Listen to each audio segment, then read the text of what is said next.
15 minutes after 7. It was exactly 32 years ago today that Hurricane Betsy struck East Louisiana, carrying winds of up to 115 miles per hour. There was widespread damage and extensive flooding, especially in the lower 9th ward of the city. 61 people perished in that storm, considered one of the worst in this area's history. That is until a second, much bigger storm, Camille, hit the Mississippi Gulf Coast just 4 years later. And Nash Roberts was the weathercaster at another station in town through both of those hurricanes, though he joined Channel 4 a few years later, and he joins us this morning along with Dot Evans and Deborah McCoy, two hurricane survivors of Betsy, and we're happy to have all of you here.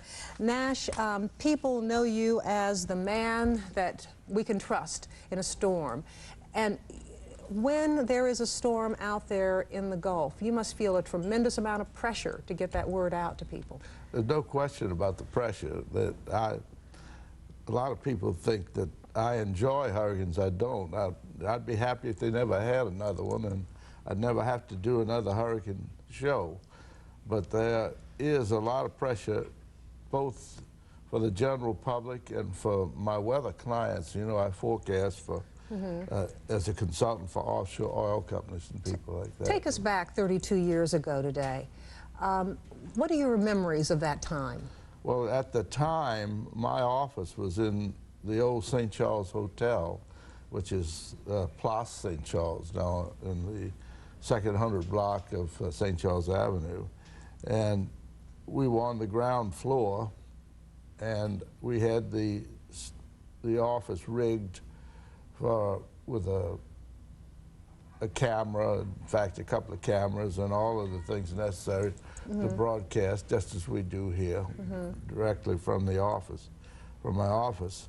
And it was pretty obvious to us that the storm was going to come in somewhere in our immediate area, and the question was just exactly where and exactly what time. But yeah, but you knew it was coming. We had a real good idea it was coming. When it passed over the southern tip of Florida, just around Miami, on a particular heading, it was pretty obvious. And we're looking at it right now on the map, the track that it took. About Betsy was that it did a couple of loops. You can see way out to the right or the southeast part of that map that we have on display, that the storm went up and then came back did down. a U-turn, and then went on off to the west a little bit, and then went up there in the Bahamas and did a loop in the Bahamas, and then came back down to Miami and headed for us. And Deborah McCoy and Dot Evans were people at home at that time,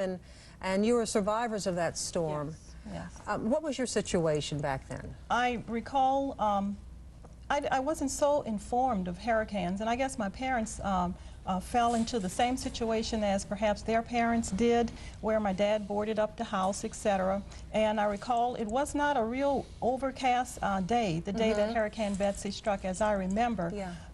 It was business as usual, if you will. I was a teenager, and I remember as night fell, the wind started to blow and it started raining. It was a real bad situation. We had 6 feet of water outside of the home, and fortunately for us, the home was approximately 4 feet from the ground, so that really saved us all, because none of us at that time knew how to swim.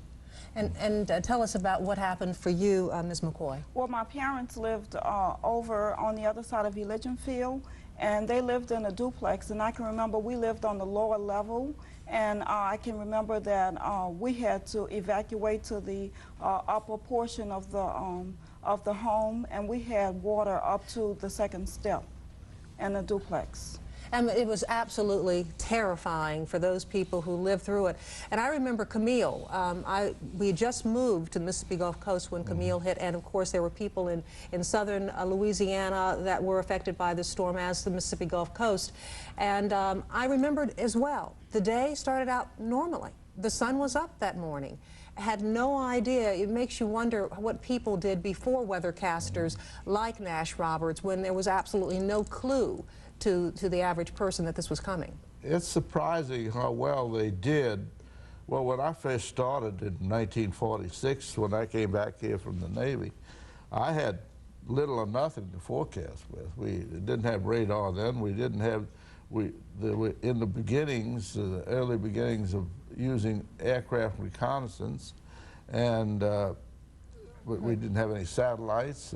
You really had to know the physics involved in these types of storms, and you had to be very well schooled in basic meteorology in order to do your forecasting without all the aids we have today. Well, as a result of Camille, living through Camille, and I know that Ms. McCoy and Ms. Evans would agree with me, gave me a great deal of respect for weathercasters like you, because you truly saved lives. Because the weathercasters were saying, this is not an ordinary storm, folks, so you may have lived through all the rest of it, but get to a shelter.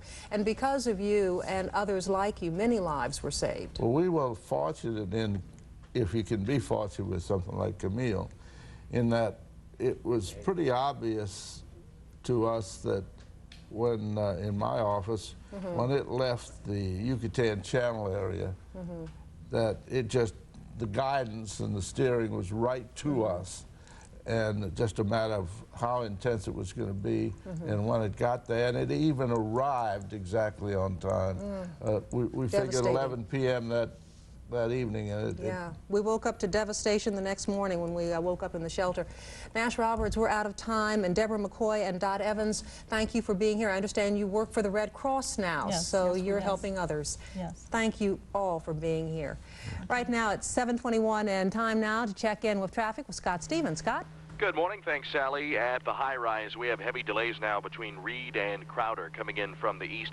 We'll take a look at the inbound from the west after this.